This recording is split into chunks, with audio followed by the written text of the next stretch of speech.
Bismillah, Alhamdulillah, wassalatu wassalamu ala Rasulillah wa ala alihi wa sahbihi wa man tabi'ahu wa ala amma ba'd. Beberapa kali saya ternampak dalam media sosial dan juga kadang-kadang saya jumpa dengan orang yang kata saya tak boleh dakwah lagi sebab saya ni tak cukup baik lagi. Ada juga yang kata saya tak boleh berdakwah sebab saya ni banyak dosa. Ada juga yang kata saya tak boleh berdakwah sebab saya ni tak ada ilmu. Sebenarnya apa kayu ukur dakwah ni? Dakwah ni dia asal daripada perkataan najak. Dalam hadis Nabi SAW suruh kita sampaikan balighu anni walau ayah. Hadis ni sebenarnya dah memberikan beberapa kayu ukur untuk cara kita berdakwah. Yang pertama, Nabi SAW sebut balighu, maksudnya sampaikan. Kita ni hanyalah penyampai, kita tidak mendakwa kita ni banyak ilmu. Bila Nabi SAW kata sampaikan sahaja, Nabi SAW pernah mendoakan orang yang boleh menyampaikan sebiji seperti yang dia dengar. Nadbarallahu imra'an sami'a minni maqalatan fa'addaha kama sami', rubba muballighin aw amin sami'. Boleh jadi orang yang disampaikan tu lebih faham daripada orang yang dengar. Ada juga hadis Nabi SAW sebut rubba hamil fiqhin ila man huwa afqah minhu. Boleh jadi orang yang membawa sesuatu kefahaman tu tidak faham, dan boleh jadi orang yang membawa sesuatu kefahaman itu kepada orang yang lebih faham. Yang kedua, kayu ukur yang Nabi SAW letak adalah anni,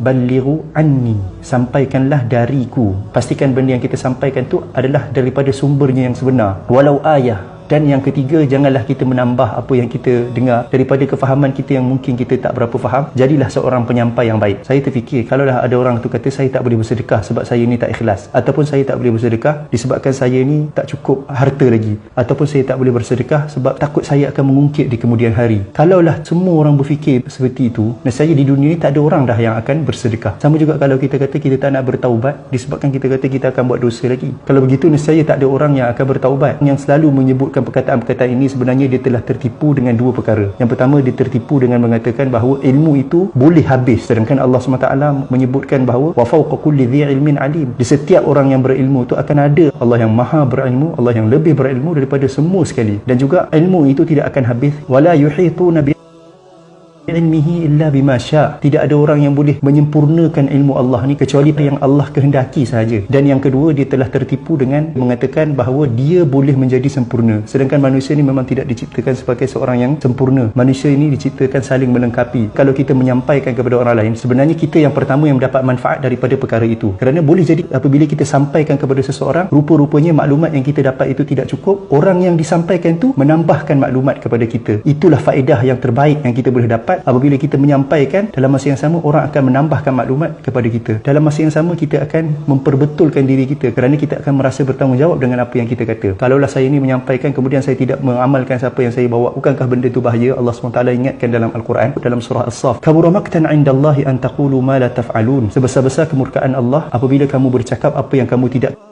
Dan juga di dalam surah Al-Baqarah, atamuruna an-nasa bil birri wa tansawna anfusakum wa antum tatluna al-kitab afala ta'qilun. Adakah kamu menyuruh manusia melakukan kebajikan dan kamu melupakan diri kamu sendiri sedangkan kamu membaca kitab? Tidakkah kamu berakal? Juga ada ancaman Allah kepada orang yang menyembunyikan ilmu. Kita haruslah seimbang. Apabila kita menyampaikan, kita berazam untuk kita mengamalkan apa yang kita kata, bukan terbalik. Saya tidak menyampaikan kerana saya takut saya tidak akan mengamalkan dia. Yang sepatutnya kita kata, saya akan cuba mengamalkan sebab saya dah kata. Begitu juga dalam bab taubat. Apabila kita bertaubat, kita tahu memang kita ni manusia lemah, kita akan buat lagi dosa. Allah SWT suka kepada orang yang selalu bertaubat. Kullu bani adama khata' wa khairul khata'in at-tawwabun. Sebaik-baik orang yang membuat kesilapan adalah orang yang bertaubat. Dalam hadis qudsi, Allah SWT pernah menyebutkan, wahai anak Adam, kalaulah kamu tidak melakukan dosa, nescaya aku akan hapuskan kamu dan aku akan datangkan dengan satu kaum lagi yang melakukan dosa, lalu mereka bertaubat, lalu aku mengampunkan mereka. Begitulah Allah SWT suka untuk kita sentiasa memperbaiki diri kita, sentiasa bertaubat. Sama-samalah kita menyebarkan kebaikan, sampaikan apa yang kita tahu walaupun perkara itu sedikit. Balighu, sampaikan. Anni, pastikan sumbernya. Walau ayah, jangan menambah-nambah. Kalau kita tahu satu, sampaikan satu. Wallahu a'lam.